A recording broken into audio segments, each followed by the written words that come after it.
Selamat malam teman-teman semua. Selamat datang pada Forum Metamind edisi Januari 2026. Jadi ini edisi awal untuk tahun ini, di mana eh, di awal tahun kita biasanya banyak apa ya, ada goal setting, ada resolusi, dan kemudian cerah ceria. Maka saya berharap ini juga menjadi awal bagi kita semua di tahun 2026, di mana kita mempersiapkan diri kita, walaupun judulnya uncertainty, tapi ini adalah suatu persiapan buat kita semua. Kalau ada yang merasakan tahun 2026 ini tahun-tahun uncertainty gitu ya. Jadi sekali lagi saya ucapkan selamat datang pada yang baru bergabung dan juga yang sudah pernah bergabung. Ini rata-rata off cam nih. Kalau thank you Nov, Om Kem, Pak Hardianto, Vivi. Saya selalu bilang kalau nggak ada wajah, saya suka bingung ngomong sama siapa gitu ya. Nah, ada wajahnya kayaknya asik gitu, ada temen ngobrol. Apalagi kalau saya lihat dari grup, ini hari ini hanya 23 orang ya di grup kita. Jadi dengan grup yang kecil, saya pikir, wah kita jadi eksklusif nih. Kita bisa lebih banyak bahas dan lebih inside out ya untuk masing-masing. Nah, teman-teman, sebelum memulai, saya izin membacakan beberapa rule of the game bagi yang pertama kali. Tapi sebelumnya saya penasaran deh, yang pertama kali bergabung siapa ya di sini ya? Boleh dituliskan yang pertama kali bergabung? Kalau saya lihat ada Bu Yulita, apakah Bu Yulita dari Surabaya? Bu Halo, Yulita yang dari Bu Ah? Bu Mariani. Saya dari Jakarta. Oh, Beda orang berarti. oh beda orang. Salam kenal kalau boleh lihat wajahnya dong, biar asik, tak kenal maka tak sayang katanya. Iya, Iya. lagi sorry nggak bisa MKM karena lagi jalan jalan Oh, jalan kaki. Oh, jalan kaki. Oke. Juga ada Bu Nelly. Saya sering melihat Bu Nelly, baca nama Bu Nelly, tapi belum pernah lihat wajahnya loh. Salam kenal Bu Nelly. Nggak ada wajah, baiklah. Dan juga yang pertama kali siapa lagi? Pak Robert. Apakah nih Pak Robert dari Magelang? Bukan nih sepertinya nih. Tak lihat wajahnya biar dapat kejutan.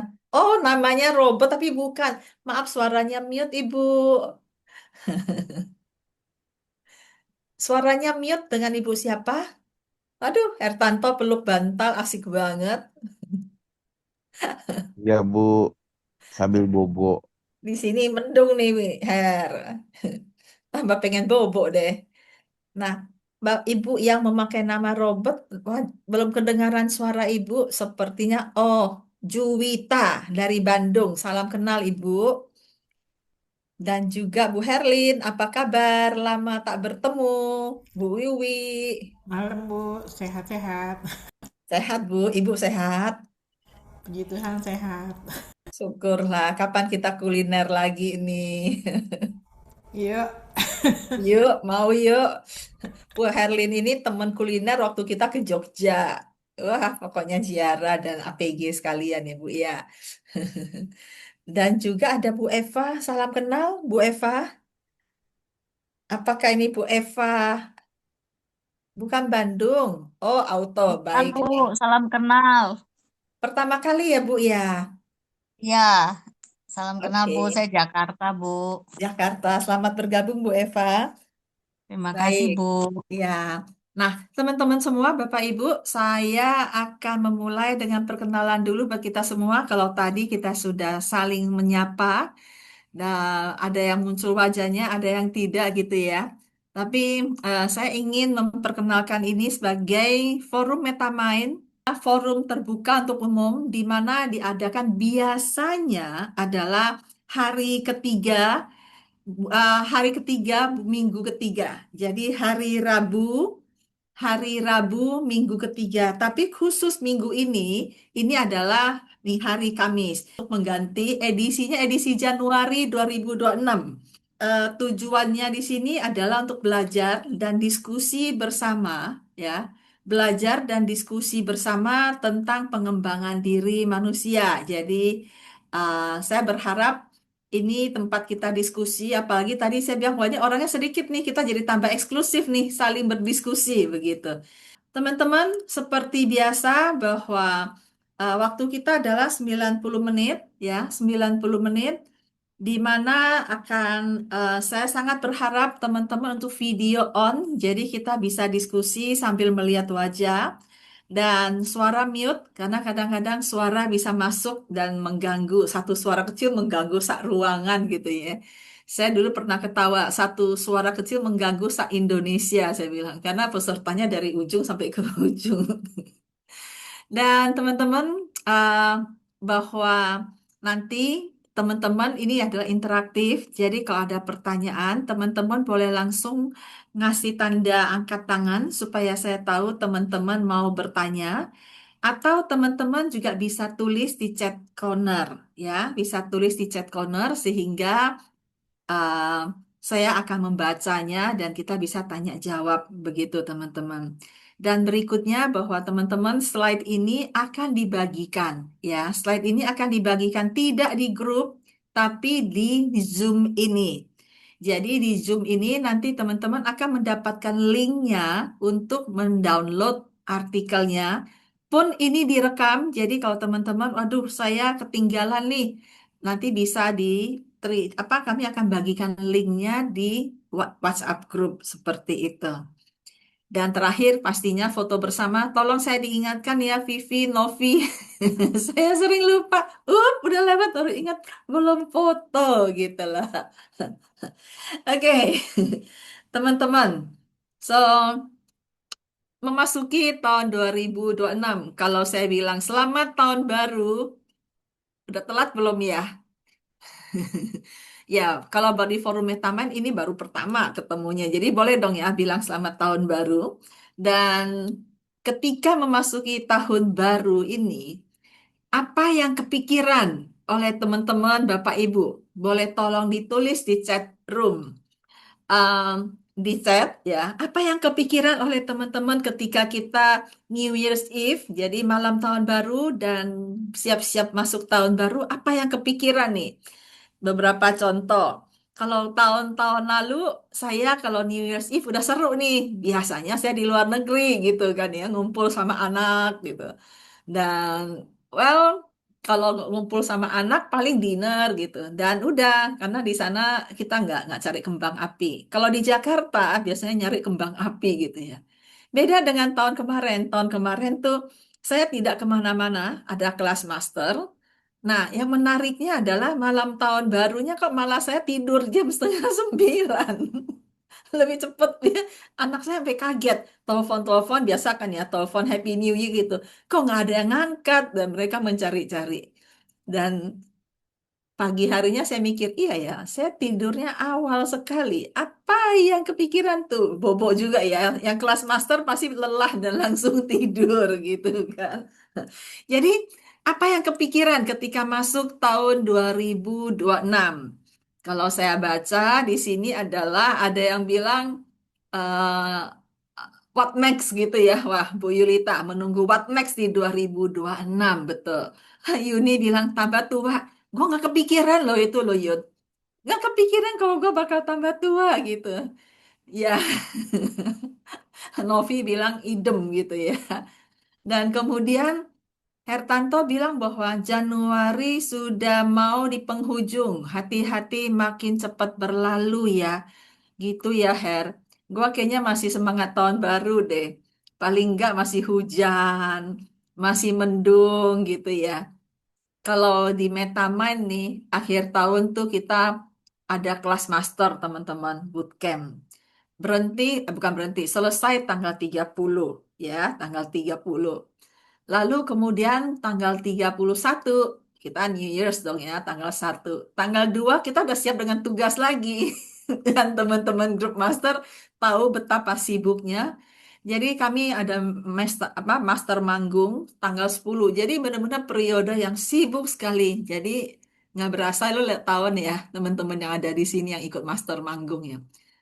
Nah, setelah itu yang saya sadari adalah kok mendung melulu gitu ya. Cuaca hujan, banjir, dan ya macam-macam lah. Jadi ada yang bilang bahwa nambah usia tetap muda rasanya, deg-degan karena banyak berita. Iya, itu dia.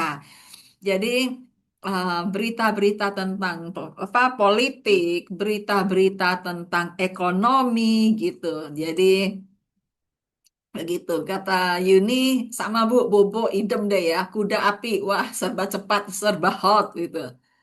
Wah, Hertanto, kebaktian di tengah malam, Bu, saat penghujung. Dan Bu Wayan bilang, apa gol 2026? Dan Pak Darmana, yes, ganti kalender. Idem, Pak. Saya ganti kalendernya kayaknya 2 hari sesudahnya deh, pas di ruangan saya ya. So, apa yang muncul dalam pikiran teman-teman ketika memasuki tahun 2026? Teman-teman, selamat datang Pak Syarif. Malam Bu, sorry telat sedikit. Ora popo. Nah, Selamat malam teman-teman, teman-teman. iya, ada kegiatan ya Pak ya, semangat baru. Nah, teman-teman, em, tahun ketika kita masuk ke tahun 2026, ada berbagai sudut pandang. Ada berbagai sudut pandang dan entah bagaimana saya juga berpikir, saya kok dapat banyak feedback seakan-akan tahun 2026 tuh challenging.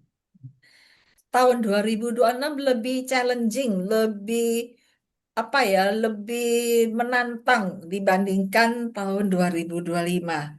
Ah, ah, ada yang bilang begitu. Lalu kemudian bukan ada, banyak gitu ya. Bahkan ada teman-teman saya yang ekonom, ketika saya tanya, udah deh nggak usah dibahas, lesu katanya. Jadi melihat dari keadaan politik, keadaan kurs US dollar hari ini udah naik berapa gitu ya. Jadi masing-masing sudah siap-siap menghadapi uncertainty. Saya sempat mikir loh, apakah karena uncertainty di sekitar saya atau memang uncertainty yang beneran uncertainty gitu kan ya. Kalau saya sendiri rencana-rencana udah certain, maksudnya udah rencana bulan ini ada apa, bulan itu ada apa gitu. Tapi yang nggak certain itu adalah keadaan politik, keadaan ini dan Pak Syarif itu ya Pak ya tahun cuan ya, gitu. Jadi berbagai sudut pandang dan saya beberapa waktu lalu mengikuti satu acara di mana sangat memunculkan tentang ketidakpastian ini. Dan dari situ kemudian saya mulai berpikir, kalau memang keadaannya uncertainty, what shall we do? Kalau memang begitu, ya. Jadi kalau memang uh, bakal demikian, terus kita mau bagaimana?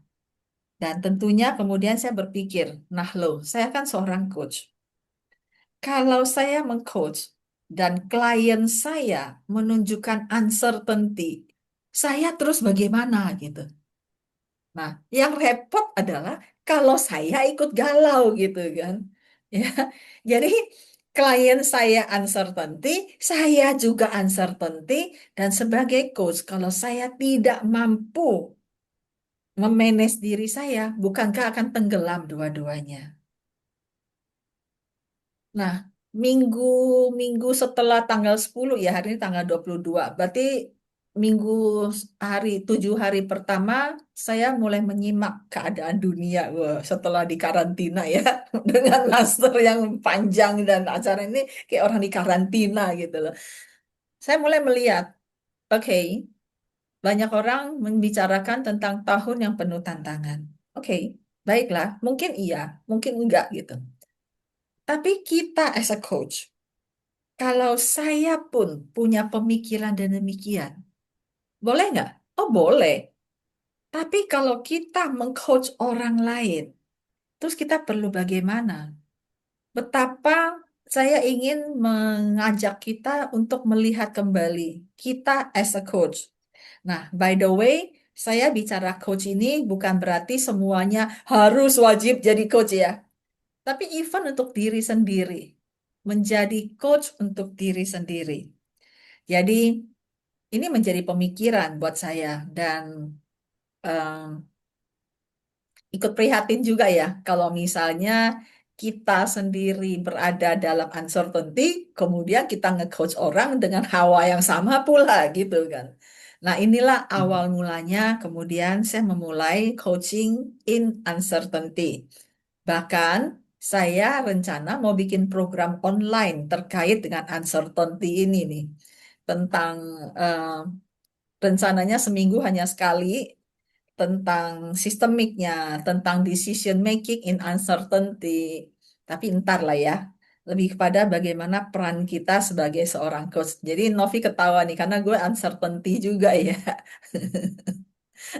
Saya udah bikin programnya, cuma judulnya berat gitu kan ya. Judulnya berat gitu. Nantilah saya rancang ulang.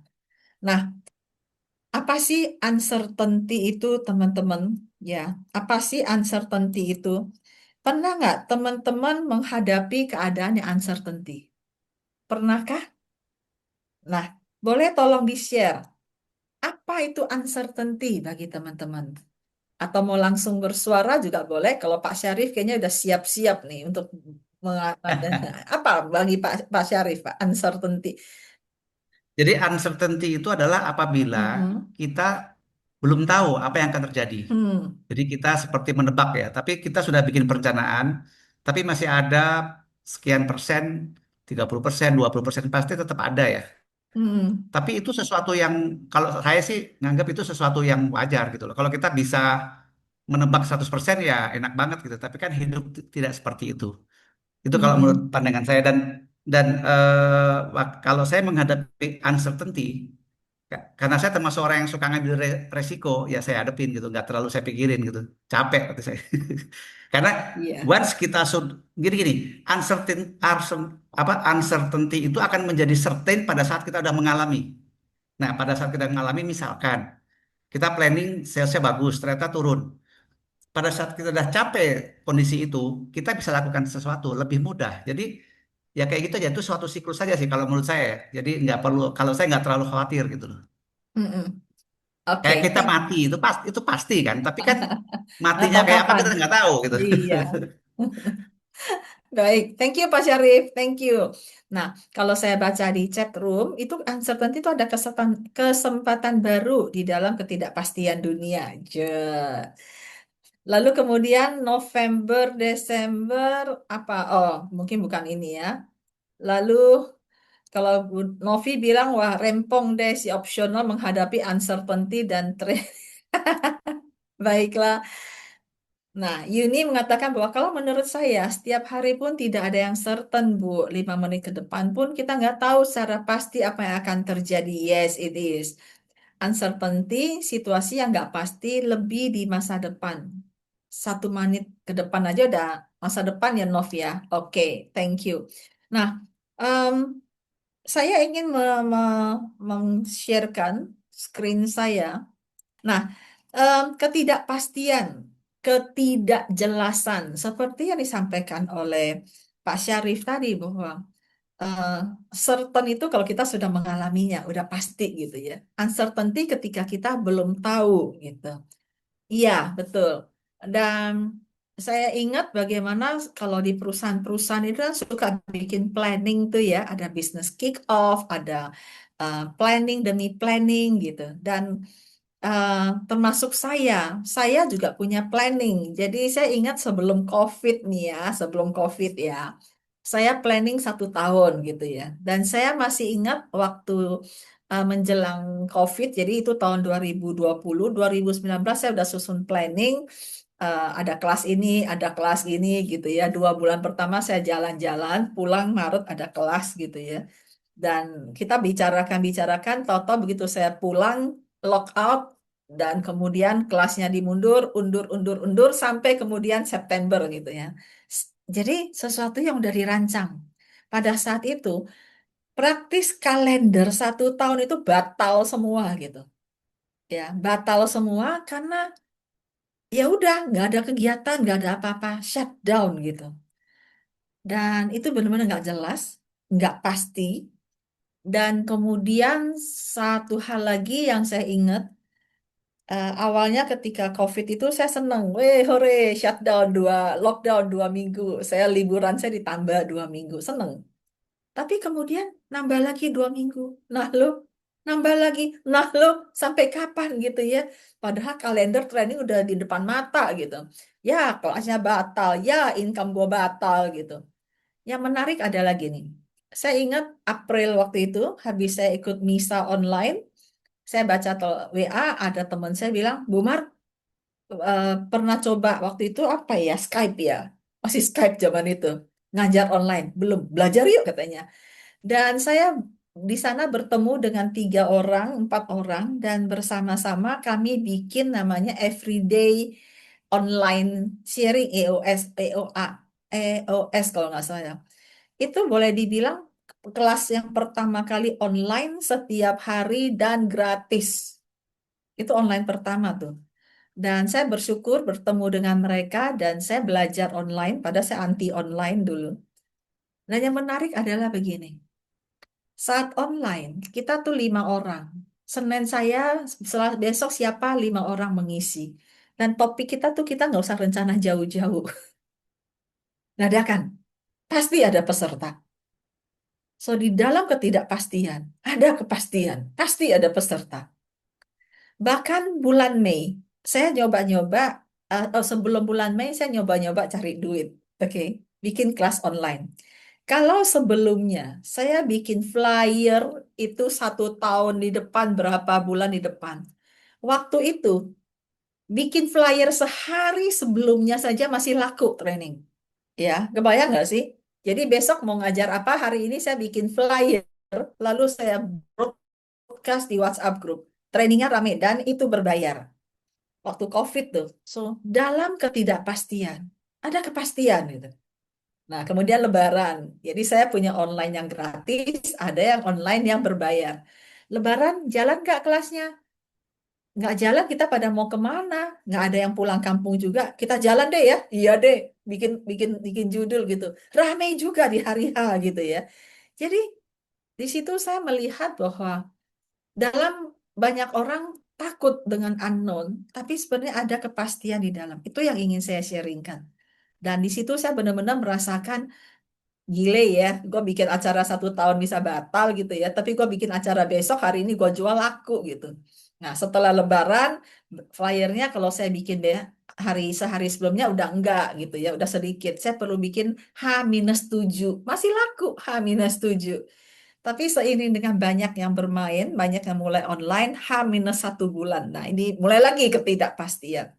And so on and so on. Tidak pasti, tidak jelas. Keadaan kita sekarang ini, keadaan ekonomi. Uh, saya ingat tahun lalu, saya ada di Korea kalau nggak salah, Lebaran. Itu kita Lebaran tanggal 9 sampai tanggal 9 baru mulai kerja. 1 minggu sebelum kita mulai kerja, ada Donald Trump menurunkan peraturan tarif. Waduh, apalagi ini gitu kan.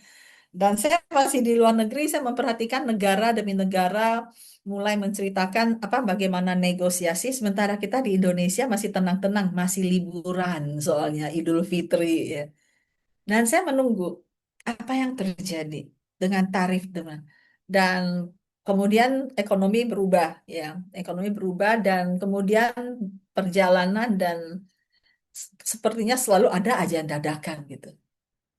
Kemudian ditambah lagi dengan perang di Venezuela gitu yang nggak pernah kepikiran dan Green apa sih Greenland ya dan macam-macam yang plus US dollar yang makin naik.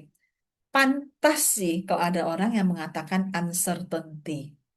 Ya, planning nggak bisa bikin lama-lama karena bisa berubah mendadak. Dan ini menjadi challenge sebenarnya. Challenge bagi mereka yang terbiasa prosedural, yang biasanya well planned, yang biasanya perlu pasti-pasti saja. Sedangkan bagi mereka yang biasa seperti yang Pak Syarif katakan, saya orangnya suka adventure, mungkin akan beda gitu.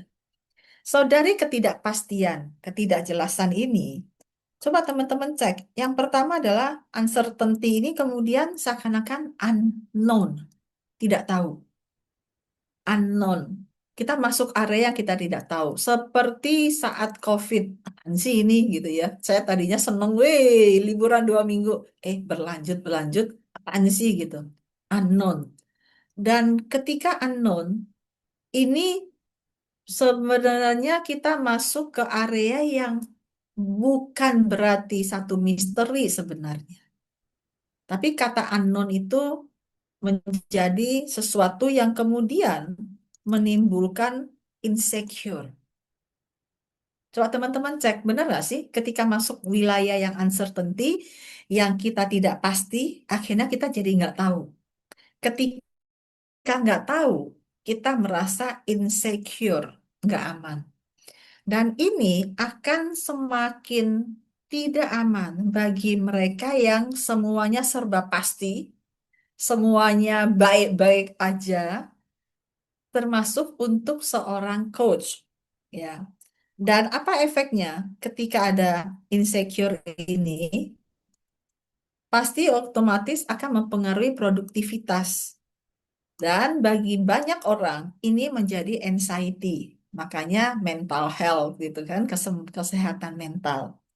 Teman-teman, ini adalah satu keadaan yang pasti terjadi ketika kita memasuki area yang disebut uncertainty.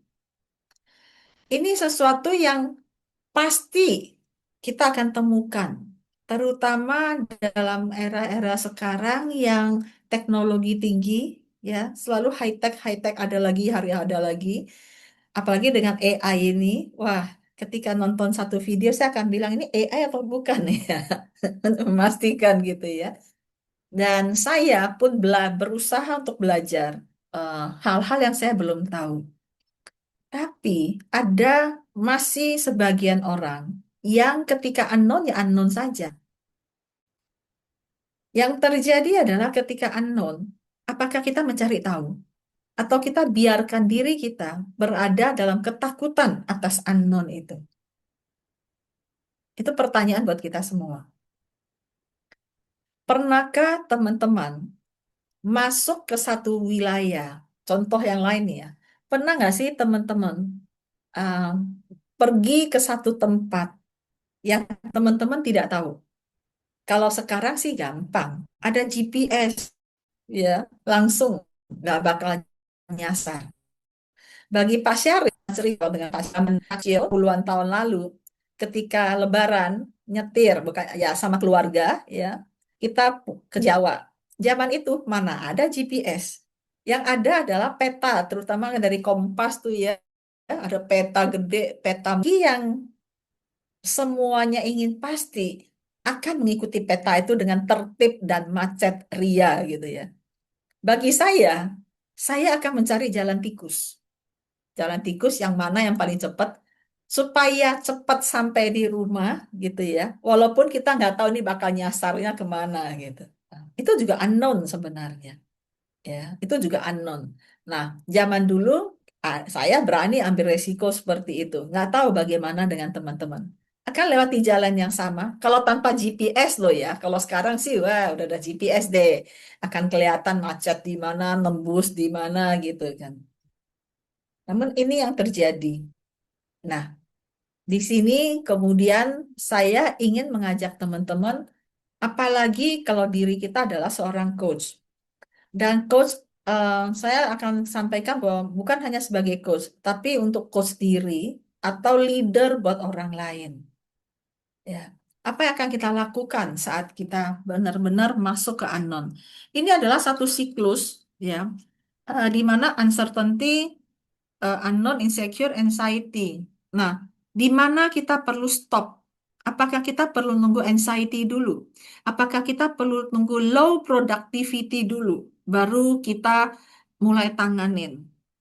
Nah, saya ingin mengajak kita untuk mulai melihat sebelum kita masuk ke insecure itu.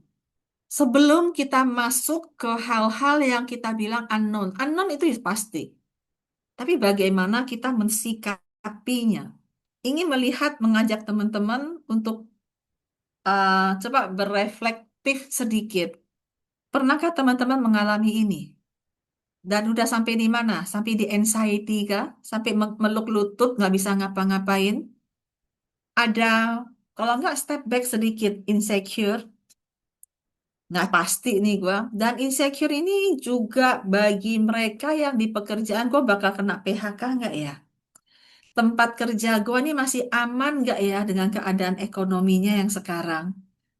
Ya, jadi uh, insecure. Apakah sudah sampai di sana? Dan ketika ngomong soal low productivity, itu bukan hanya buat yang kerja loh, yang nggak kerja juga. Misalnya, males bersih-bersih rumah, males masak, pokoknya nggak mau ngapa-ngapain, stres aja bawaannya tidur gitu ya. Itu termasuk low productivity. Dirimu berada di, pernah nggak ngalamin ini? Sampai di mana? Saya akan stop share dan ingin dengarkan pengalaman teman-teman kalau seandainya ada yang pernah mengalaminya. Monggo, silakan. Sambil saya melihat tulisan di WhatsApp group, belief saya kita tidak bisa mengontrol hasil, tapi bisa mengontrol kesiapan merespon. Iya, siap. Novi, insecure, pernah tahun lalu tidur aja kerjaannya, tapi makan tetap. Produktif dimakan ya. Oke. Yang lain pernah ngalaminnya? Pernah jadi malas bikin konten, Oma. Pak Kadika ya. Iya, malas ngapa-ngapain gitu ya. Itu karena uncertainty ya. Nah, kalau Pak Syarif pernah, tapi biasanya saya buat skema worst case-nya seperti apa. Nah, dari situ setelah tahu malah jadi tenang karena udah ada certainty ya. Belum tahu, tapi ada gambaran certainty. Oke, baik, sip kalau begitu. Nah, ya, as a coach, apa yang perlu kita lakukan? Saya akan mulai share screen lagi. Nah, teman-teman, di sini kita melihat bahwa ini dalam tataran yang seperti saya sampaikan, coaching in uncertainty ya. Bahwa sebagai coach, posisi kita adalah ini, bahwa uncertainty tidak menuntut coach yang paling tahu, melainkan yang paling mampu menemani proses berpikir dengan tenang. So, uncertainty itu bukan hanya tentang keadaan makro. Bisa jadi keadaan mikro. Misalnya saya mau kerjasama, tapi saya nggak tahu nih kerjasamanya bakal seperti apa. Saya nggak tahu nih kerjasamanya nanti bakal berhasil atau enggak. Nah, itu banyak orang yang melihat resultnya. Dan karena melihat resultnya yang tidak tahu, belum jelas akan seperti apa, maka berharap ada orang yang tahu akhirnya akan seperti apa. Yang saya temukan bahwa ada beberapa orang yang ketika dia mengcoach adalah menunjukkan seakan-akan dia paling tahu nanti akhirnya bakal seperti apa. Tenanglah, nanti akan ada begini, akan ada begini, dan itu malah malah akan menjebak ya menurut saya ya. Sebagai seorang coach, yang kita perlukan adalah menemani proses berpikirnya. Kita tahu bahwa seorang coach itu bukan seorang coach, kita dalam meta coach ya, kita mengcoach mindset-nya, kita mengcoach konteksnya. Jadi kalau seseorang dalam uncertainty, lalu kita mengcoach dia tentang bagaimana ada kepastian dalam mencapai tujuan. Bagaimana bahwa tujuannya bisa diprediksikan dengan berbagai skenario. Saya pikir kita akan jadi konsultan nantinya. Dan itu pun belum pasti akan terjadi. Maka ini sebagai reminder buat kita semua as a coach adalah yang kita perlukan adalah mampu menemani proses berpikirnya dengan tenang dalam melalui proses ketidakpastian itu. Ibarat kata begini loh, klien kita sudah nggak pasti, klien kita udah uncertainty, udah mau anxiety gitu ya, kita jangan nambahin, jangan nambahin gitu. Nah, itu bahasa gaulnya ya. Nah, keadaannya adalah bahwa kita sendiri tahu nggak sih sebenarnya kita nambahin atau enggak. Makanya kemudian saya bagi ini ya, saya perhatikan dua hal, yaitu sikap mental. Sikap mental kita as a coach. Saya melihat bahwa, bukan melihat ya, coach juga seorang manusia. Betul ya? Coach juga punya pilihan sikapnya, coach juga punya karakternya. Dan seorang leader, kalau kita bicara leader, leader juga sama, ya toh. Nah, bagaimana dengan sikap mental kita? Apakah kita orang yang pesimis atau kita orang yang optimis dan berbagai macam? Lalu yang kedua adalah apakah kita sendiri mampu menjaga kualitas berpikir baik diri sendiri maupun orang lain? Jadi jangan sampai ketemu klien yang datang dengan butek gitu ya, kita bikin tambah butek. Itu kan apa eh, coachnya lagi galau, coachnya juga lagi bete gitu ya, kliennya galau, udah tambah galau gitu. Maka di sini saya mengajak kita semua untuk memahami tentang diri kita as a coach dalam coaching the uncertainty. Apa yang sikap yang perlu kita hadapi, yang perlu kita lihat di sini? Yang pertama adalah begini, bahwa ini adalah ada satu karakteristik berpikir yang orang-orang sudah, yang bagi yang banyak belajar neurosemantik tahu tentang bagaimana ada orang yang berpikir tentang konsekuensi, takut tentang konsekuensi, tapi ada orang yang juga berani mengambil resiko. Jadi kalau kita lihat di sini seperti sebuah mobil, kita mau ke arah mana nih? Tahun 2025 udah lewat gitu ya.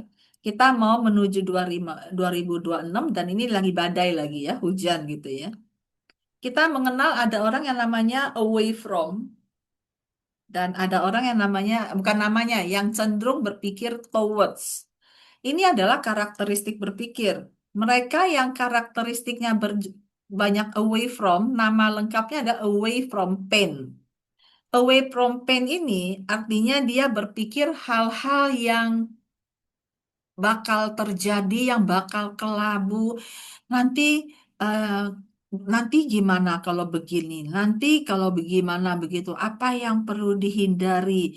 Siap-siap nih bakal begini nih. Dan the worst case scenario deh.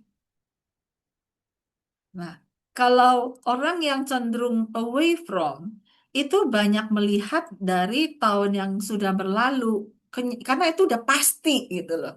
Kepastian bahwa tahun 2025 kan ekonomi drop, apalagi nanti gitu ya. Tahun lalu kan begini-begini. So cenderung away from, cenderung memikirkan pain-nya atau memikirkan pleasure-nya, tapi pleasure yang udah berlalu gitu. Dan ini udah berlalu Om dan Tante gitu ya. Apakah nanti pasti akan terjadi? Kita juga nggak tahu. Nah, sementara mereka yang towards adalah towards pleasure. Mereka siap dengan unknown. Jadi seperti Pak Syarif tadi. Pak Syarif bilang saya orang adventure. Ya kita jalanin aja gitu.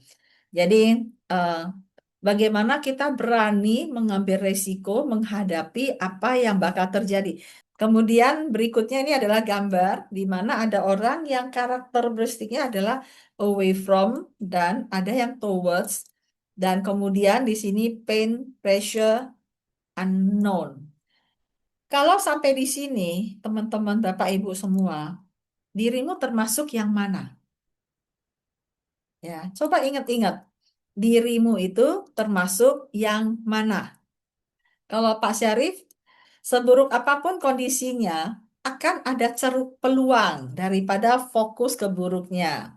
Mending sibuk mencari peluang yang justru muncul hanya pada saat crash. Ya, itu kalau Pak Syarif yang ngomong. Tapi ada juga yang mengatakan, enggak dong Pak, kita perlu ada risk management Pak. Kita perlu mempertimbangkan resikonya. Jadi kita perlu melihat, berjaga-jaga, jangan sampai kita masuk dalam keadaan itu. Dan so on, dan so on, dan so on. Bisa aja gitu ya. Bisa aja. Jadi teman-teman termasuk yang mana? Nah, teman-teman, saya udah dapat manual linknya, silakan diambil. Eh, Cenderung away from kalau Vivi ya. Via oke. Novi towards jalan aja gitu. Kalau Pak Kadika mengatakan bahwa away from Oma kadang mencari pola yang sudah berhasil sebelumnya, terus diulang lagi. Nah, ini challenge-nya. Somehow, kalau dalam cerita saya waktu COVID ya, kalau saya mau mengulangi pola yang sama, bikin rencana 1 tahun dan memastikan itu berjalan, stres berat. Ya, stres berat karena serba uncertainty. Kita boleh bikin planning, tapi tetap perlu terbuka atas apa yang kita hadapi. Jadi bersyukurlah di sini sepertinya banyak yang towards ya, banyak yang berpikir, ayo siap saya masuk unknown, tapi ada juga yang pesimis. Saya baru-baru ini bertemu ya dalam satu event yang mengatakan bahwa kita perlu siap gitu ya. Tapi kemudian yang dibahas adalah masalah demi masalah tentang keadaan yang tidak menyenangkan. Bagaimana kita perlu melepas itu dan saya bilang saya tambah butek loh ya. Jadi kita eh, kita punya masa-masa lalu, kita punya up and down-nya kita gitu. Tapi kalau kita towards, kita akan melihat apa yang bakal terjadi di depan. Karena apa yang bakal terjadi di depan belum tentu akan sama dengan apa yang sudah terjadi di masa lalu. Bukankah demikian, teman-teman? Bagi teman-teman yang cenderung berpikir away from pain, itu perlu memikirkan kembali. Nggak salah kalau kita perlu risk management. Nggak salah kalau kita perlu belajar dari pengalaman. Tapi salah besar kalau itu membuat kita jadi galau. Apalagi kalau kita adalah coach orang lain. Apalagi adalah kita adalah leader orang lain. Kita adalah penopang. Dan topangannya ikut galau. Piye toh gitu. Make sense buat teman-teman? Ya, iya. Kalau saya forward ya Pak Nugi ya, bukan towards ya. Gimana nanti malas pikir. Oke. Nah, ada yang bilang iya terlalu banyak planning repot juga. Saya juga nggak setuju. Kalau nggak ada planning, kita jadi apa ya hidup kayak nggak ada pegangan ya. Ada planning tapi terbuka dengan perubahan demi perubahan pastinya gitu. Kalau nggak ada planning lumayan juga ya menjalani hari demi hari ya begitu aja gitu kan ya. Nah, so teman-teman itu baru pertama sikap kita, karakteristik berpikir kita. Nah, pernah nggak ketemu sama seseorang yang kalau cerita adalah mengeluh melulu? Yang dia keluhkan adalah dia mengeluh tentang keadaan. Dia mengeluh tentang orang lain. Dia mengeluh tentang macam-macam hal yang kemudian dia merasa dirinya adalah korban dari keadaan. Pernah begitu? Bicara soal korban, victim atau pelaku gitu ya. Nah, mereka yang cenderung menjadi victim itu biasanya adalah cenderung melihat dari away from, dari kacamata yang hal-hal yang perlu dihindari. Ya. Sementara mereka yang melihat ke depan itu adalah orang-orang yang berani mengambil resiko dan ini adalah orang-orang yang bermental sebagai pelaku, tidak membiarkan dirinya menjadi korban keadaan. As a coach, di mana kita perlu berada? As a coach, saya selalu mengatakan bahwa kita menjadi balancingnya. Kalau orangnya terlalu away from, kita perlu towards. Tapi kalau orangnya terlalu nekat, kita perlu balance kan, minta dia berpikir resiko-resikonya. Tapi dalam case ini, ketika seseorang berada dalam uncertainty, kita sendiri perlu tahu, saya bukan hanya membalancekan, tapi saya sendiri jangan sampai membuat keruh suasana. Hello, you are a coach gitu. Hello, you are somebody yang menjadi andalan orang lain, yang menjadi penopang buat orang lain ini juga untuk para leader ya. Jadi bayangkan bagaimana kita menjadi pemicu, tapi pemicunya yang membuat tambah berhasil atau tambah galau gitu kan. So itu yang pertama ya. Jadi semoga teman-teman yang menjadi coach di sini atau teman-teman yang menjadi leader buat orang lain, mulai mengenali diri. Mengenali saya termasuk orang yang towards atau away from. Pikiran saya banyak yang hal-hal yang saya perlu hindari atau negative thinking atau pesimis. Atau saya orang yang berani ngambil resiko. Kalau itu hanya buat dirimu saja, nggak apa-apa. Namun ketika dirimu ngobrol sama orang lain, bukankah karakteristik ini akan mempengaruhi orang lain? Dan kalau dirimu adalah coach, jangan sampai klienmu datang dengan galau, pulang remuk redam. Karena kita menambahkan hal-hal resiko-resiko itu. Make sense buat teman-teman? Ya, so ini sentilan, panggilan, hello, wake up gitu kan ya. Kalau dirimu bilang, Bu Mar, saya kan orangnya away from, Bu Mar tahu, saya banyak berpikir resiko-risiko. Oke, tapi ketika kamu mau nge-coach orang, ganti bajunya menjadi seseorang yang berpikir tentang apa yang ke depan gitu. Unknown siapa takut gitu kan. Jadi berani untuk maju terus. Oke, teman-teman, sampai di sini ada yang mau ditanyakan? Yuni mengatakan bahwa belakangan banyak jadi coach untuk diri sendiri dulu. Betul. Banyak uncertainty. Oke, jadi dirimu perlu certain dalam uncertainty gitu kan ya. Pak Syarif bilang challenge-nya adalah yang away from dan prosedural. Ya, itu dia gitu.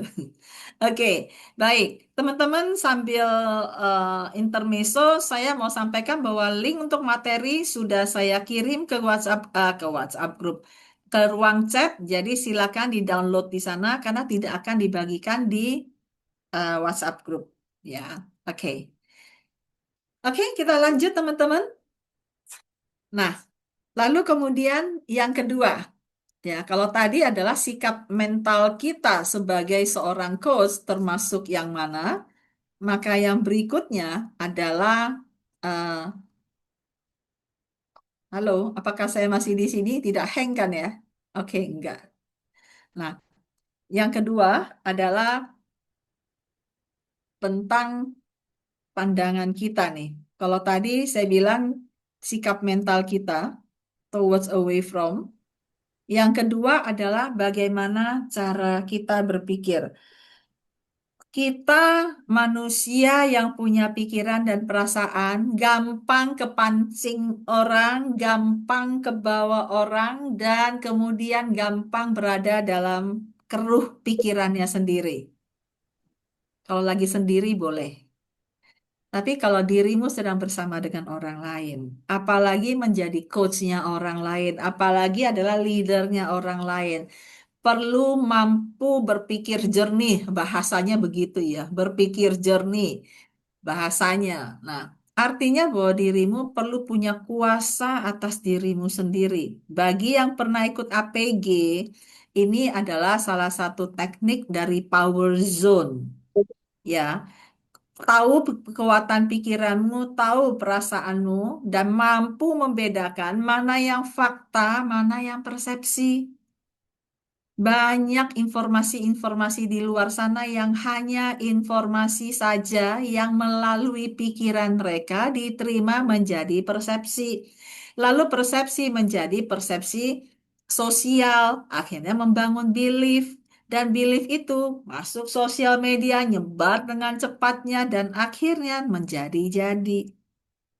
Dan tanpa disadari, kekuatan dari sosial media sekarang ini membuat kita jadi seakan-akan kita berada dalam dunia itu, padahal itu dunia sosial media.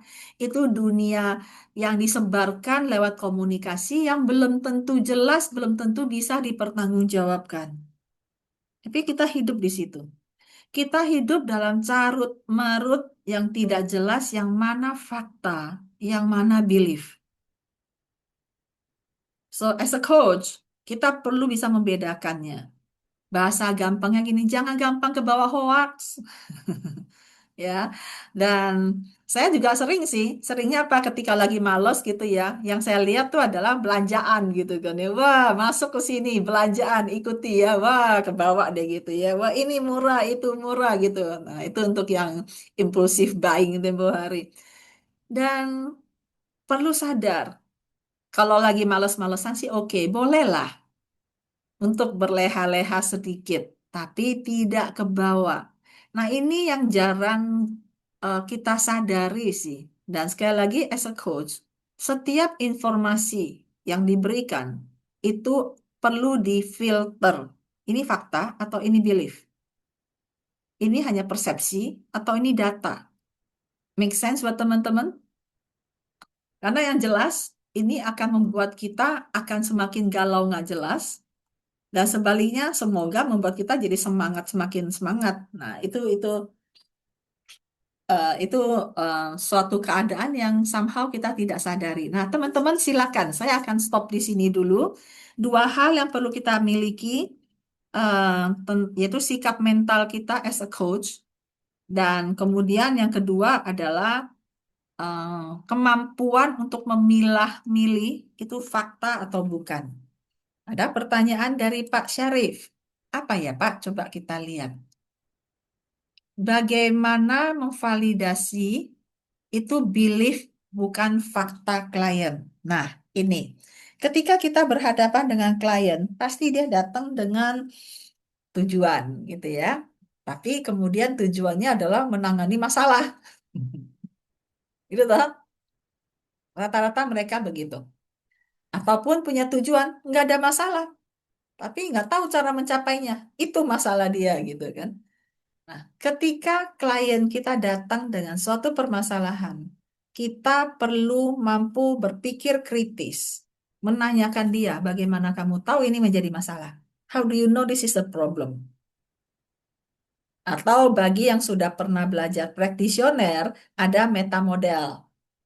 Jangan sampai terjadi ada yang di-delete atau terjadi generalisasi, bahkan distorsi. Akhirnya itu dianggap beneran dan ketika dianggap beneran itu menjadi fakta atau realita internal. Somehow kita jadi nggak tahu loh sebenarnya yang mana internal, yang mana eksternal. Jadi Pak Syarif mudah-mudahan menjawab ya Pak. Jadi bagaimana tahu ya kita perlu minta Terima data. kasih, Bu. Ya, kita minta ini dari mana kamu tahu ini kejadian ini? Dari mana tahu tentang uh, apa tentang ini? Bagaimana kamu tahu bahwa ini bermasalah? Iya, Pak Sarif. Ada meta model, ada mind lines. Kalau untuk master itu mind line. Ya, thank you, Pak Syarif. Nah, sekarang gantian yuk teman-teman silakan sharingkan pengalamannya bagaimana. Saya tadi bilang nih ruangannya kecil nih, orangnya sedikit, kita bisa jadi privat nih, eksklusif ya. Yuk silakan teman-teman. Kalau ada yang punya uh, tantangan yang sama dan ingin keluar dari galaunya, maka di sini banyak coachnya. Atau ada yang mengatakan, Bu Mar, saya coach, tapi saya sering terpancing. Yuk, mari kita bahas. Monggo. Wah, kalau nggak ada kita bisa bubar pagian nih. Pernah nggak sih ngalamin gitu? Ya, silakan Pak Kadika, monggo. Halo, malam Oma. Selamat malam. Iya, eh terakhir itu yang kemarin di Meta Conference. Iya, betul ya Iya, kita ketemu di situ ya. yang kelas siapa sih yang relationship malam-malam ini? Malam-malam. Iya, iya, Yang yang duduk di samping saya di ujung sana. Betul, betul, betul. Iya, iya, akhirnya saya recall kembali memorinya. eh, kenapa tadi berpendapat ngasih tahu kalau lebih ke away form karena aku kan dunia online gitu ya, Oma. Nah, dunia online itu kan juga cepat gitu apa pergerakannya. Nah, pas waktu di pulang Meta Coach itu kan di coaching sama Coach Giokni ya. Itu tuh udah Mhm. pas resultnya tuh tercapai tuh Oma bulan November eh, untuk dari segi bisnis ya. Waktu itu kan di apa di segmentasi nih mau di coaching yang apa nih gitu. Apa yang relationship-nya atau yang bisnisnya kan gitu sama Coach Giokni. Bilang bisnisnya ini karena yang saat itu dirasain kan butuh keluar dari kondisi yang tadi tuh cemas, ngerasa nggak pasti gitu. Mhm. Terus di Desember itu kayak agak drop gitu untuk bisnis kayak Hmm. gimana gitu ya. Nah, tadi yang dimaksud untuk melakukan apa yang sudah berhasil tuh lebih ke apa ya? Lebih ke produknya mungkin, lebih ke produk, layanan sama cara marketingnya gitu, Oma. Nah, itu Hmm. lebih kayak gitu sebetulnya spesifiknya. Nah, sebenarnya lebih ke pengen keluar dari perasaan yang udah gini, udah ngelakuin cara yang berbeda, kok hasilnya masih belum ngikut juga gitu. Itu Oma yang jadi masih pertanyaan, gue mesti ngapain lagi ya gitu. Itu sih Oma. Yang Oke. pengen yang keluar dari state yang udah ngelakuinnya udah semangat nih, udah optimis, udah pasang state yang di anchoring sama coach Geogni gitu. Tapi ketika hasilnya nggak kok gini ya gitu, nggak sesuai yang diharapkan, nah, gue mesti ngapain lagi ya gitu. Gitu. Makanya Oke. untuk saat ini sih tindakannya masih terus explore sih. Gitu. Cuman butuh butuh apa ya sudut pandang untuk yang tadi keluar state dari cemas gelisah dengan yang ketidakpastian tadi. Makanya menyempatkan hadir untuk si malam hari ini ketemu Oma. Thank you, Pak Gitu, Kadika. terima kasih, Om. Iya. So, um, Pak Kadika mengucapkan berdua tiga kali tentang pengen keluar dari keadaan. Ya, kok nggak sesuai sih dengan harapan? Kok nggak sesuai sih dengan harapan? Minimal dua kali saya dengar. Tapi saya belum tahu apa yang mau ditanganin. Baru belakangan mengatakan bahwa ingin keluar dari state cemas, resah ini. Jadi sekarang ini ada state itu yang terjadi ya, Pak Kadika ya. Iya betul Oma. Oke. Dan menurut Kadika Pak aja Kadika, Oma, kayak Ova. Kadika aja. Kadika aja ya, nggak boleh panggil Pak ya. Iya deh. Panggil Pak jadi tua deh gitu ya. Pas ketemu mah masih muda banget gitu. Oke. Nah, Kadika, menurutmu state ini muncul karena apa? State resah, cemas ini. Karena nggak mencapai yang diharapkan katakanlah result income. Oke. Kan mencapai yang dibutuhkan berapa. Nah, pengalaman sebelumnya ketika mengulang pola yang sudah berhasil tuh ada signifikan. Kalaupun drop tuh nggak sampai drop banget gitu. Kayak Hmm. bertanya-tanya gitu, apakah memang di luar apa sedang terjadi apa gitu, apa yang di dalam, apakah yang di internal yang berubah di kami gitu. Hmm. Hmm. Lebih kayak gitu sih Oma. Oke. So, ada keadaan-keadaan secara eksternal yang sedang dihadapi ya. Iya Oma. Oke, dan karena tidak sesuai dengan rencana, tidak sesuai harapan, maka muncullah rasa cemas dan resah tadi itu. Iya, Oke, pertanyaan saya, apakah kalau tujuanmu tercapai, berjalan sesuai dengan rencana, maka pasti kamu nggak akan resah dan gelisah tadi. iya, Begitu ya? iya Oma. Oke, berarti bisa dipastikan bahwa gelisah dan cemas, resah tadi itu adalah karena tidak sesuai harapan. Iya, jadi sudah Oke, sesuai harapan dari apa yang sudah aku lakukan, yang mana itu alternatif lain yang sudah aku lakukan, tapi ternyata aku belum berubah juga ya hasilnya gitu. oke, baik. Tapi normal dong ya, normal dong, karena itu muncul, perasaan itu muncul, karena ada yang tidak sesuai dengan harapan, tidak sesuai dengan kenyataan. Maka itu sesuatu yang normal kan, Kak Dika? Iya, iya, iya Mm-mm. betul. Nah, kemungkinan besar yang membuatmu resah, cemas, yang masih kok nggak keluar-keluar dari itu, karena dirimu menolak untuk cemas dan resah itu. Iya Oma, aku nggak mau. Nggak mau. Nggak mau. Iya, Kok ini sih? Tuh anjir lah gitu. iya. So yang kamu nggak mau resahnya, cemasnya, atau yang kamu nggak mau adalah tujuanmu nggak tercapai sebenarnya. Hmm, tujuanku nggak tercapai sih Oma. Itu yang kamu nggak mau tuh. Iya, yang aku nggak mau, yang tidak Iya, aku inginkan. iya. Tidak kamu izinkan tuh dengar kata-kata itu. Tidak kamu tidak tidak aku izinkan. Itu kan yang saya dengar. Eh, tidak aku inginkan, inginkan. Inginkan. Oke, oke. Ini faktor telinga atau faktor online ya. Tidak diinginkan. Oke, baik. Tapi mari kita lihat dulu fakta bahwa tujuan tidak tercapai, tidak sesuai harapan. Itu fakta. Setuju? Saat ini ya. Nah, saat ini.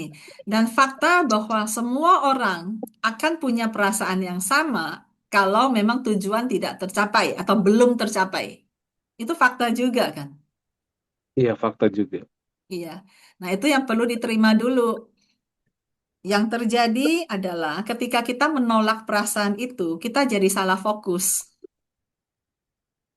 So, dalam hal ini saya tidak mengcoach, tapi saya mengkonsel. Iya, Bahwa iya, iya. dirimu Iya, fokus ingin keluar dari rasa cemas itu. Saya suka bilang begini nih, coba deh Kak Dika, jangan mikirin gajah. Yang kepikiran apa? gajah, Iya. Maka kalau saya bilang jangan mikirin resah, yang kepikiran apa? Resah. perasaan resah. Iya, Ya, tambah kan jadinya. Makanya perasaan itu bergulung, sedangkan keadaannya belum diperbaiki. iya, Make sense buat Kak Dika? iya, Oma. Nah, dari keadaan ini, jadi menurut Kak Dika, apa yang perlu dilakukan agar bisa keluar dari state yang tidak menyenangkan tadi? Eh, sebenarnya aku udah tahu sih pas tadi buka Zoom, itu Heeh. aku udah berubah state ketika lihat Oma sebetulnya. Jadi asal ketemu Oma selesai gitu ya. Langsung langsung serius tadi pas lihat Oma tuh langsung muncul ide aja gitu. Udah aku tulis Iya, gitu. iya. Ini lebih ke menceritakan yang sudah berlalu, lebih ke butuh Mm-mm. advice ketika itu terjadi lagi gitu, Oma. Iya. Gitu. So, bila, Lebih gimana? kepada aku hanya perlu sering menerima. Aku belum menerima seutuhnya gitu ya, Oma ya. Lebih ke aku belum siap atau mungkin belum ngizinin tadi tuh ya. Menerima juga ada ada ada polanya ya. Bukan semua kita terima aja. Yang mau diterima yang mana nih? Yang fakta bahwa ya udah belum tercapai. Jadi sebenarnya perasaan itu mengganggu ketika aku mau melanjutkan tindakan yang lain lagi, Oma, gitu. Oke. Itu aja sih sebetulnya problem. Jadi perasaan cemas itu muncul yang sebenarnya aku perlu action yang lain lagi gitu. Iya. Itu aja sih makanya. So, dari sini kedengaran bahwa perasaan mengganggu ketika mau melakukan action yang lain. Iya, Berarti yang perlu ditanganin perasaannya ya, iya, Oma. Betul, karena mau action tuh. betul. Oke. Nah, jadi bagaimana? Sudah tahu juga bagaimana menangani perasaannya. Aman, Oma. Lagi Jadi, malah sekarang lagi power zone sebetulnya. Lagi. Udah nyimak aja lah, Oma. iya. Intinya gini, dan ini bukan hanya Kak Dika sendiri, banyak orang gagal fokus. Yang dia fokusan pada perasaannya. Yang mau Oke, ditangani perasaannya. Perasaan itu adalah simptom kok. Di sesi emosi kita belajar, perasaan itu semua adalah hanya petunjuk ekspresi dari suatu keadaan. Nah, yang perlu kita tangani keadaannya. Kalau tujuan belum tercapai atau tidak tercapai, maka pikirkanlah bagaimana caranya supaya tujuan tercapai. Bukan yang kita tangani galaunya, cemasnya itu adalah efek sebenarnya. Salah fokus kan? oke, berarti aku yang salah fokus ya, Oma. Terlalu Iya, memikirkan perasaan yang dirasakan gitu ya. Bukan tujuan iya, tidak tercapainya gitu ya. iya. Mendingan dipikirin bagaimana caranya mencapai tujuan. Dibanding perasaan yang kok nggak hilang-hilang nih gitu, nggak berubah-berubah Iya, Pak, ada apa hasilnya gitu. iya. Semakin dipikirin, semakin nggak hilang kan? Iya sih. Apalagi Iya. diem aja gitu, rebahan. Iya, oh tambah stres deh. Nah, juga termasuk kata menerima. Di neurosemantik kita belajar acceptance, kita belajar nerima. Hati-hati, jangan terlalu pintar menerima. Semua keadaan kita terima, padahal sebenarnya kita gimana ya? Ketika menerima, kita as if udah saya sudah terima. Tapi kemudian we do nothing gitu loh. Ya, kita perlu tahu yang mana kita terima. Jangan tujuan nggak tercapai kita terima gitu. Oke, gue turunin lagi target gue gitu ya. No, no, no. Think of something to do. Nextnya bisa tercapai gitu. Yang kita terima perasaannya. Kenapa? Memang ini symptoms kok. Simptom apa? Gue kecewa. Gue nggak nyampe target gue gitu kan. Gue kecewa. Lalu ya gue marah sama gue sendiri. Lalu ya marah itu tanda bahwa lu kejar tuh tujuan lu gitu kan. Jadi soal fokus sih, justru mampu berpikir dengan jelas itu yang saya sampaikan. Kok gini sih Oma, punya satu pemahaman kenapa aku tadi apa ya, mementingkan perasaan feel good dulu baru action karena aku punya satu pemahaman yang David Hawkins Oke, bilang itu Oma. Jadi power oke, and force. Aku nggak mau kalau actionnya itu force gitu loh Oma. baiklah. So, banyak yang dirimu nggak mau. Ya, ya lebih ke apa? Maksud gini, apakah ketika tadi perasaan yang cemas itu terus kita tetap profesional bertindak itu nggak apa-apa gitu.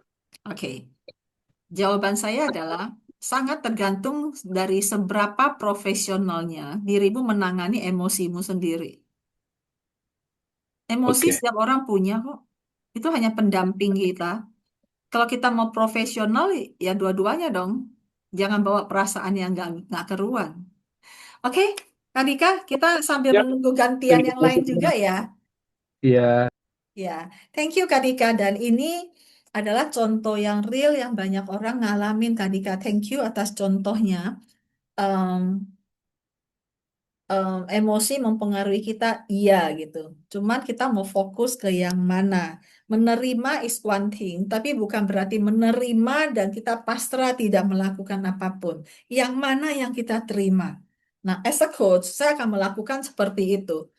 Ya, saya memahami perasaannya seperti apa. Saya kalau ikutan memikirkan, iya ya kalau tujuan nggak tercapai pasti begitu. Wah, galau kita berdua, nyemplung kita berdua.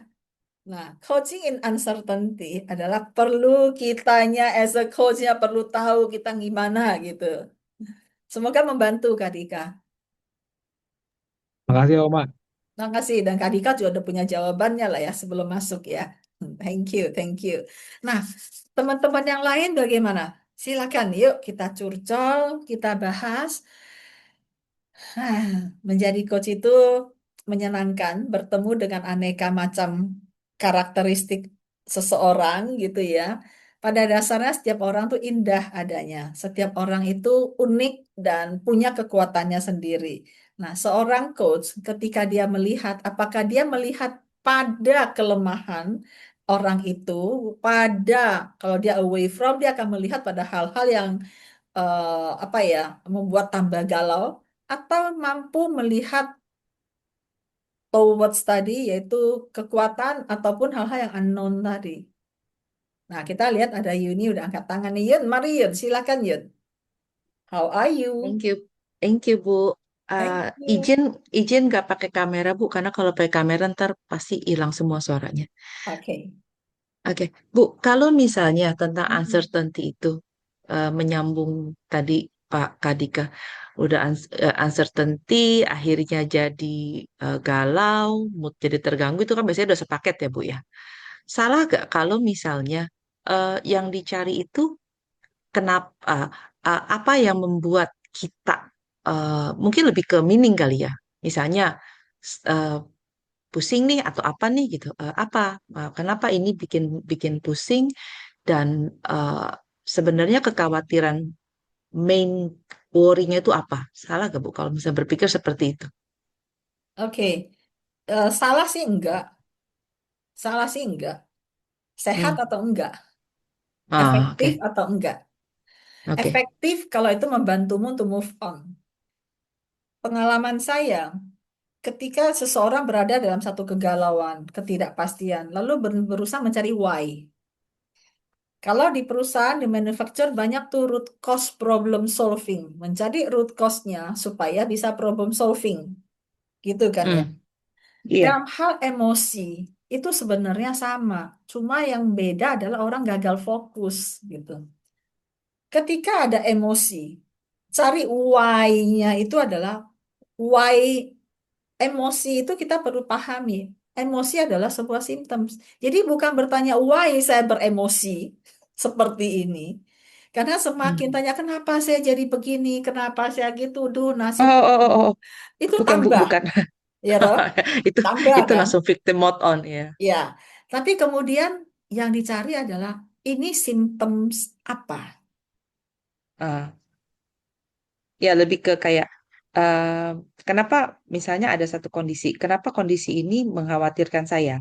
Apa yang saya mungkin lebih khawatirkan gitu kan? Apa sih? Oh ya worst case-nya apa mungkin kalau itu ya pinjam kata Pak Share tadi.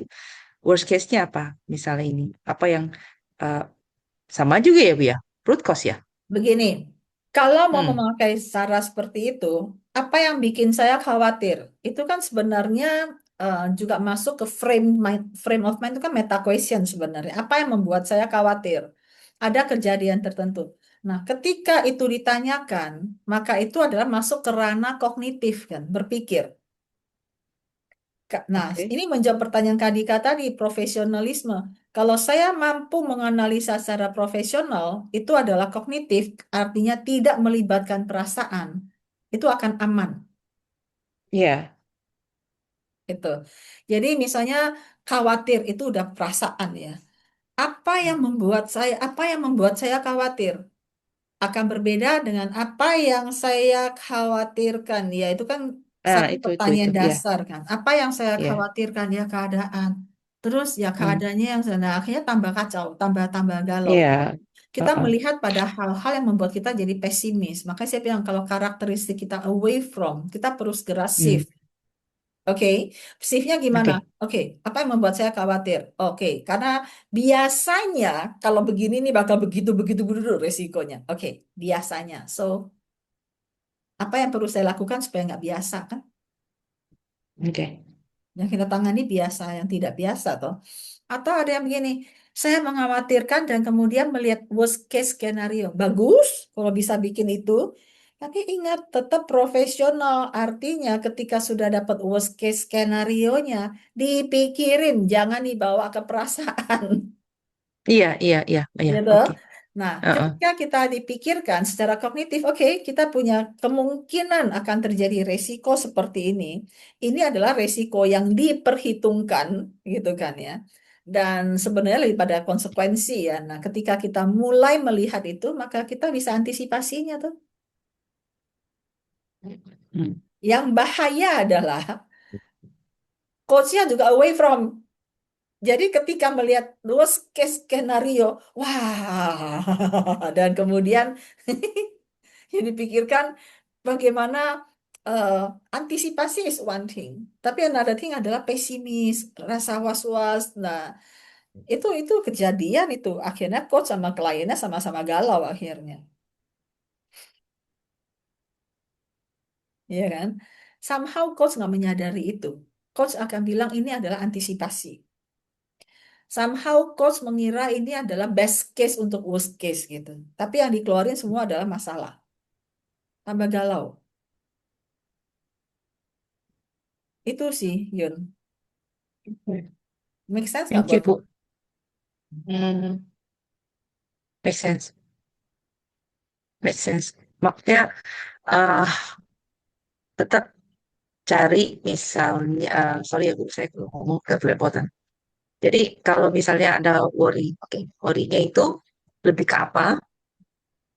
Itu di, di dicari. Misalnya kayak ngomongin tentang, oh khawatir tentang apa nih, audit atau apa. Oke, kenapa itu bikin? Oh karena ini gini, pusing dan segala macam. Oke, tapi tetap dipikirkan kenapa kita khawatirnya tanpa terlalu baper, gitu toh? Ya, kalau itu one of the way ya. One of the way. Jadi kenapa bikin pada. Namun ingat bahwa di coach kan kita nggak tanya kenapa. Iya, ya, iya itulah. Remember that? Ya, Utang nggak kena 10.000 ya, ya. kita nggak nanya kata kenapa. Tapi ketika kita tanya Kayak worry, ketika ngomong emosi, emosi adalah symptoms. Ini symptoms apa? ada sesuatu yang ini saya lagi Iya, self ada coach. Ya, ada sesuatu yang saya khawatirkan dan ketika saya khawatirkan tentang sesuatu ini bikin saya berbelit. iya. So ada sesuatu itu apa? Nah, itu yang dianalisa ya. Jadi nggak tanya kenapa, tapi ini symptoms apa? Pelajaran emosi di APG kan ada kan? Perbedaan harapan dengan kenyataan menimbulkan emosi. Lalu emosi, perasaan itu adalah symptoms. symptoms apa. Disitulah kejelian kita untuk memilah, ya, symptoms apa. Dan ini symptoms karena symptoms atas keadaan yang nggak sesuai harapan. Tadi Kak Dika ngomong, oke, berarti ada yang perlu di-adjust dong. Tujuannya ketinggian, ya, harapannya ketinggian, atau faktanya kurang melakukan sesuatu, effortnya kurang. Nah, kemudian mulailah ditimbang-timbang, tujuannya gue turunin atau effortnya gue tambah, kan? Banyak kan hanya main di situ saja.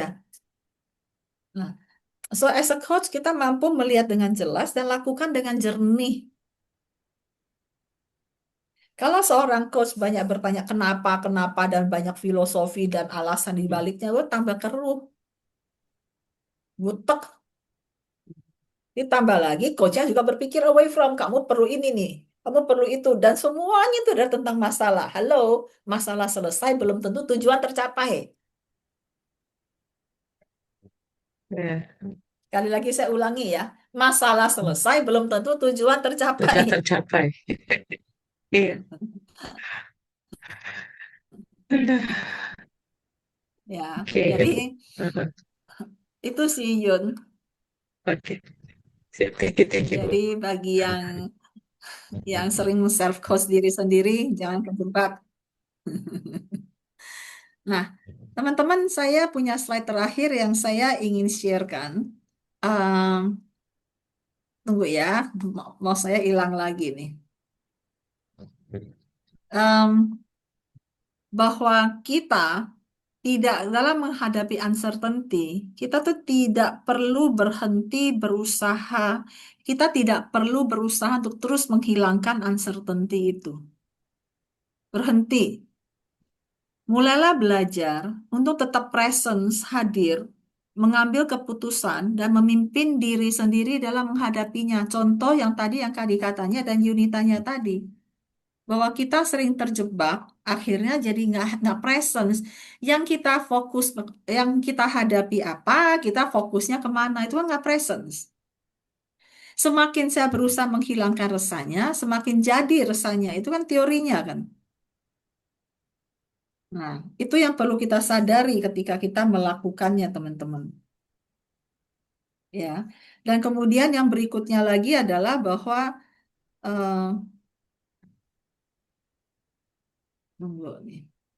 Uncertainty itu tidak perlu dihilangkan, tapi perlu dipimpin mulai dari diri sendiri. Artinya apa? Jangan sampai uncertainty yang memimpin kita. Kitalah yang memimpin uncertainty itu. Make sense? Dalam? Nah, bagaimana menurut teman-teman? Silakan Pak Indra. Pak Indra mau bertanya, monggo silakan. Pak Indra belum mute ya? Iya. Yang Oke, tadi apa-apa. saya tertarik itu dengan kata uncertainty, terus Iya, terang. iya. Karena dalam 10 tahun terakhir, 15 ini, dunia ini uncertain betul begitu loh. Mhm, Betul-betul. Jadi mhm, masalahnya tuh bukan uncertain pada pribadi klien atau pribadi dari coach, tapi eksternal tuh begitu rupa. Ya, mhm, mhm, menguncang balik. Artinya global, ya seperti Trump, seperti ada macam-macam lah, kita nggak usah terlalu sebut. Tapi memang tadi saya setuju bagaimana kita mengendalikan uncertainty itu, ya. mhm, Bukan saja nggak bisa dihilangkan, bahkan kalau pemahaman saya, uncertainty ini makin hari makin akan menggelombang. Ini keadaan mhm. dunia begini. Dulu ada sebutan VUCA, tapi sekarang Iya, lebih dari itu, lebih, iya, lebih. iya. Ya, Setuju, jadi Bang. kita nggak tahu misalnya kurs dolar berapa, atau eh, kita nggak tahu misalnya posisi suatu korporasi yang tadi yang kuat oleh suatu kebijakan tiba-tiba dia berubah, ya kita nggak tahu, ya misalnya bisa aja suatu saat terjadi, ya mau nggak mau terpaksa walaupun manajemennya sudah bekerja baik betul, tapi industri itu mati. Jadi saya setuju bahwa kita harus mengendalikan uncertainty itu setuju. Tapi bagaimana kalau uncertainty ini makin hari makin menggelombang ya, begitu rupa ya, sehingga kita sendiri kewalahan begitu. Hmm, Bagaimana? Ini saya hanya baik. tukar pikiran. Saya tadi yang paling tertarik tuh kata uncertainty, kucing in uncertainty, dan uncertainty-nya ini terutama disebabkan karena faktor di luar diri Iya, kita, ya, iya. bukan karena keadaan psikologis kita bagaimana ya Mm-mm. galau atau apa, tapi memang orang normal pun akan dihadapi keadaan-keadaan seperti ini. Itu yang Mm-mm. saya persoalkan itu. Mungkin Baik. bagaimana? Baik, Pak Indra. Ya, Thank you. Ini saya akan menjawab dengan analogi saya waktu di awal-awal COVID itu. Ketika di awal COVID kan banyak teriakan tentang kita masuk ke new era, iya kan, Pak? iya, Dan iya, waktu itu em, nggak jauh pas ada buka, saya berada di satu gedung yang di lantai 46 saya, Pak. Saat iya, itu saya melihat ke bawah dan tinggi banget dan di situ saya muncul satu insight. Insight saya begini. Ketika ngomong uncertainty, saya ibaratkan tangan ya Pak. Saya akan tangan yang berputar terus. Oke. Dan ketika tangan kita berputar terus, ini ikatannya kayak topan badai puting beliung, Pak. Dan iya, semakin besar, dan kemudian kalau kita ikut dalam uncertainty, kita akan masuk dalam topan itu, Pak. Dalam betul. puting beliung dan kita bisa kelempar kiri kanan, Pak. Iya, Dan Bapak, teman-teman juga, ketika tangan ini terus berputar, perhatikan yang mana yang tidak berputar. Kita. Porosnya, siku kita. Kalau saya pakai tangan, berarti porosnya. Artinya apa? Bahwa dalam uncertainty, dalam new era maupun bagaimanapun, kita perlu punya poros, kita perlu punya pijakan. Jadi ketika ada uncertainty itu, fakta memang begitu. Tidak perlu dihentikan. Just flow with it. Kitalah yang memimpin uncertainty itu. Dalam arti kata bahwa kitalah yang perlu punya porosnya, Pak. Poros ini bisa jadi I know who I am, adalah tentang values kita, berada dalam rambu-rambu values kita, dan juga kita tahu tentang tujuan kita dan fokus pada tujuan. Kalau tadi sebelum Pak Indra masuk, saya sudah jelaskan tentang towards away from, Pak. Nah, yang gampang kebawa dalam puting beliung uncertainty itu adalah mereka yang cenderung away from, Pak. Karena hmm, mereka ingin menghindari. Dan ketika menghindari, maka dibuatlah skenario yang menghindari. Tapi malah yang muncul kan tambah galau, tambah resah, dan macam-macam itu ya, Pak. Jadi itu sih Pak analo saya untuk uncertainty ini, Pak Indra. Kita iya, perlu punya I- poros, perlu punya fundamen. iya, iya, betul. Jadi ada pelajaran ya. Ini kan mengenai mindfulness ya. Mhm, Mindfulness itu kan banyak disampaikan oleh ajaran Zen ya. mhm, Itu mindfulness. Jadi mhm, mindfulness itu salah satu hal mhm, yang baik ya. mhm. Kemudian halnya kedua adalah tuh di pelajaran yang saya pernah pelajari di Zen itu adalah inner peace Iya, within iya, chaos ya. iya. Nah, Setuju itu banget. yang perlu dipertahankan. Tapi itu tidak mudah karena biar bagaimana sebagai manusia kalau melihat sekitarnya kacau balau ya, itu tidak mudah untuk kemudian kita tetap bisa bertahan begitu loh. Iya. Nah, ini kalau ada resep-resep yang nambah, yang tadi dikatakan tuh udah benar ya, memang kita tetap pada poros itu, tapi sebagai manusia ya, kan kalau kiri kanannya COVID semua kan kita bingung juga ya. Mhm. Apalagi kalau keluarga kita gitu ya, itu Iya, tidak mudah begitu loh. betul.